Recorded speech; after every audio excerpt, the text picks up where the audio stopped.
Du coup aujourd'hui en fait on se retrouve pour officiellement la dernière vidéo Netflix. Avant un moment je disais ça pour la critique sur les 3 saisons des Orphelins Baudelaire, sauf qu'en fait j'avais oublié ce récap. Du coup comparé à la première vidéo, cette fois-ci j'ai eu que Netflix pendant 2 mois, donc juillet et août. Et du coup on va commencer avec Stranger Things saison 3. Alors en vrai j'avais mis 9,5 sur 10, mais même s'il y a quelques petites choses qui me dérangent, 10 sur 10 quand même, c'est bien parce que c'est une de mes séries préférées. Bon après c'est vrai que je vais pas trop m'attarder sur les séries, juste comme l'indique le titre, c'est un petit récap. Donc juste après, j'ai terminé la saison 2 de The 100. Au final, je sais pas pourquoi j'étais si pressé de la voir. C'est comme 13 Reasons Why au tout début. Là, quand j'avais plus mon abonnement et que j'allais le réactiver, je me disais putain la saison 1 de The 100 c'est trop bien, faut que je regarde la saison 2. Au final, c'est pas si ouf que ça. Et du coup, j'ai mis 8,5. Après, un animé, c'était Seven Deadly Sins, la saison 1. Donc, j'avais déjà regardé le premier épisode. Et là, bon, j'ai les mangas, le 1 et le 2, mais je les ai toujours pas lus. Et du coup, j'ai mis 9,5. J'ai vraiment aimé. C'est rapide. Le scénario, il est vraiment pas mal.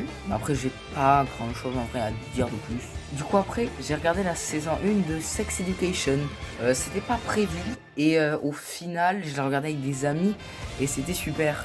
Malgré ça bon, j'ai quand même mis 8,5. C'est vrai que c'est pas une super note, mais après c'est vrai que quand t'as pas un scénario très concret, moi ça me plaît pas trop ce genre de série. Et du coup après j'ai regardé les 5 saisons de Black Mirror. Donc quelques petits défauts ou quelques petits épisodes par-ci par-là que j'ai pas aimé, surtout dans la saison 5. Bon après en gros déjà comment on va appeler ça, le concept de base est génial, même si on voit du coup ça s'essouffle un peu vers la fin, les nouveaux scénarios ils sont un peu pompés sur les anciens. Du coup j'ai quand même mis 8,5. Donc après The Chef Show saison 1, il n'y a pas eu de vidéo dessus. C'est pour ça que ce récap est très important. Comme j'ai dit dans la vidéo mise au point, j'ai pas senti le besoin de faire une vidéo sur cette série documentaire.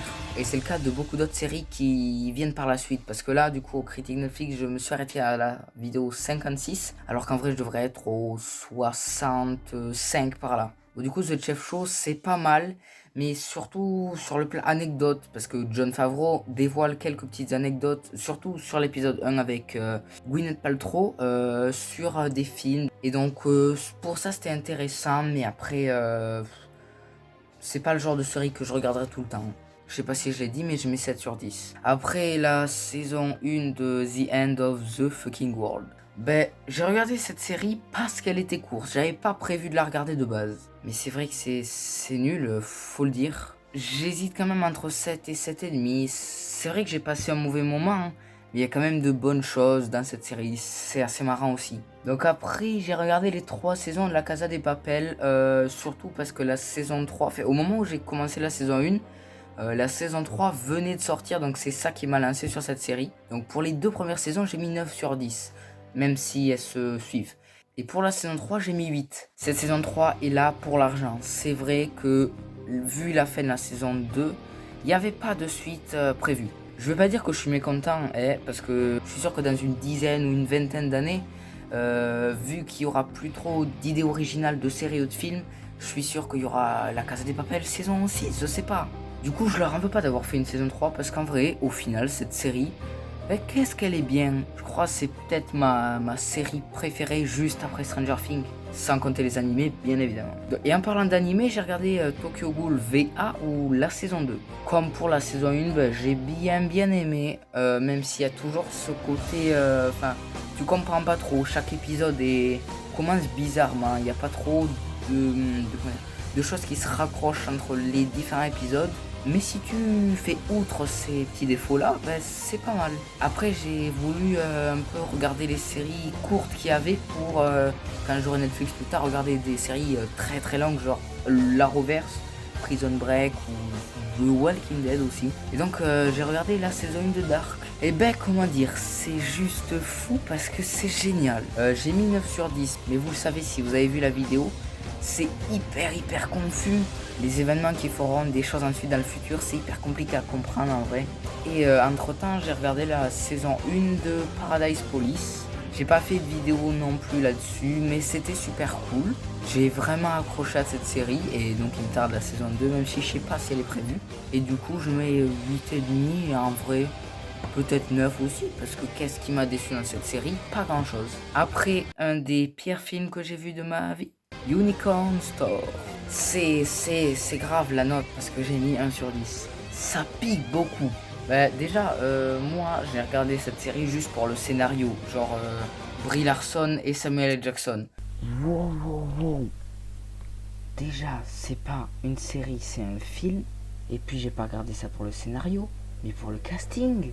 L'histoire est nulle, mais quand je dis nul, c'est tellement nul. Je vais pas mettre 0, je vais mettre 1 pour le casting, mais c'était vraiment nul. Et justement après, donc j'ai regardé la saison 2 de Dark, et du coup bon, je mets 9 tout comme la saison 1, mais à la base je voulais mettre plus parce qu'il y avait des choses beaucoup mieux, mais à la fin j'ai mis moins parce que la fin était nulle. Et après du coup j'ai regardé la saison 1 de Désenchanté, c'était plutôt cool aussi.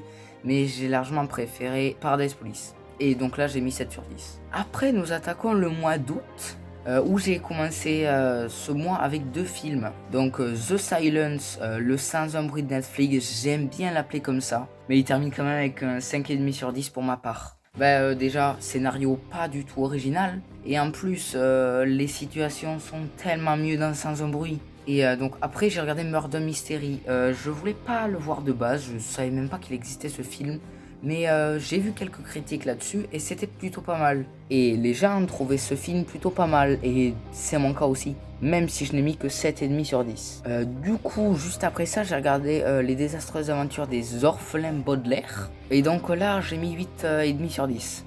Je pensais pas qu'elle me plairait autant en vrai cette série, même s'il y a quand même des défauts. Vous le savez si vous avez vu la vidéo qui est sortie il y a pas longtemps comparé à celle-ci.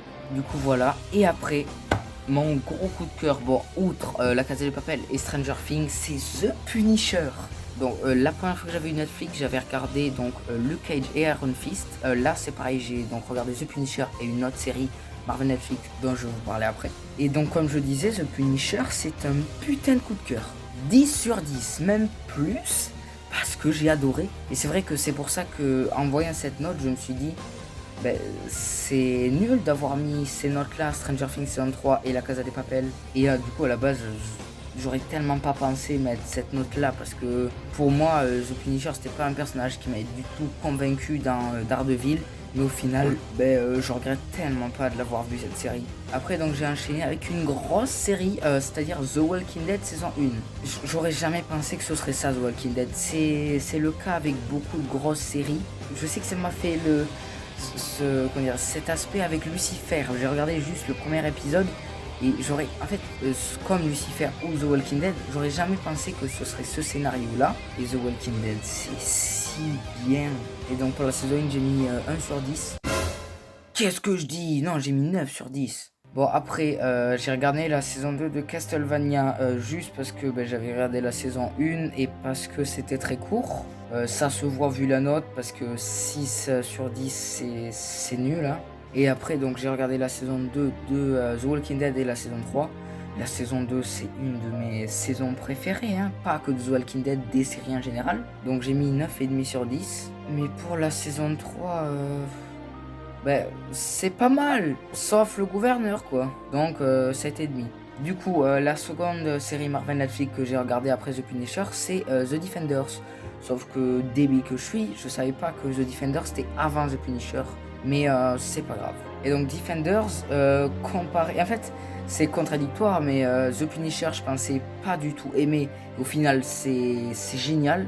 Comparé à Defenders, je croyais que ce serait génial. Au final, pas trop. Et donc Defenders, je mets 8 sur 10. On arrive vers la fin là. J'ai regardé The Rain parce que c'était court, mais quelle erreur. J'ai regardé donc les 2 saisons, mais putain, à chaque fois que je pense à cette série, j'ai envie de vomir et je rigole pas quand je dis ça. C'est nul, tout est nul. Et du coup, je change ma note dans la vidéo, la critique dessus. J'avais mis 4 sur 10, mais je pense qu'on va partir sur un petit 2,5 ou un 2. Donc après, j'ai regardé en fait, ce que j'ai fait lors du 30 août, c'est que j'ai regardé le premier épisode de Dark Crystal lors de sa sortie. J'ai pas trouvé ça si ouf que ça. Du coup, après, j'ai regardé La Grande Classe parce que ça sortait en même temps. La Grande Classe, c'est pas mal. Comment dire, le postulat de base est pas mal. Au final, je suis un petit peu déçu. C'est pas si marrant que ça. Mais, comment dire, ça se regarde. Donc je mets 7,5 sur 10. Et finalement, du coup, au lieu de continuer Dark Crystal, j'ai regardé la saison 2 et 3 de Les Orphelins Baudelaire, qui seront donc mes 2 dernières saisons, enfin ma dernière série de Netflix avant un moment. Et donc pour cette saison 2, je mets 9,5 et pour la saison 3, 9. Voilà, ce récap Netflix est terminé. Du coup, je sais pas, parce que en vrai, le Disney Plus me tente beaucoup. Sauf que je vais le prendre dans 2 ou 3 ans. Pourquoi ça? Parce que j'attends que les séries annoncées soient sorties. Je veux pas le prendre pour regarder 2-3 séries et après ne plus l'avoir et les autres séries sortiront après quoi. Du coup, je sais pas encore quand est-ce que je reprends la Netflix, mais quoi qu'il en soit, là, j'ai regardé d'autres séries. Du coup, ciao.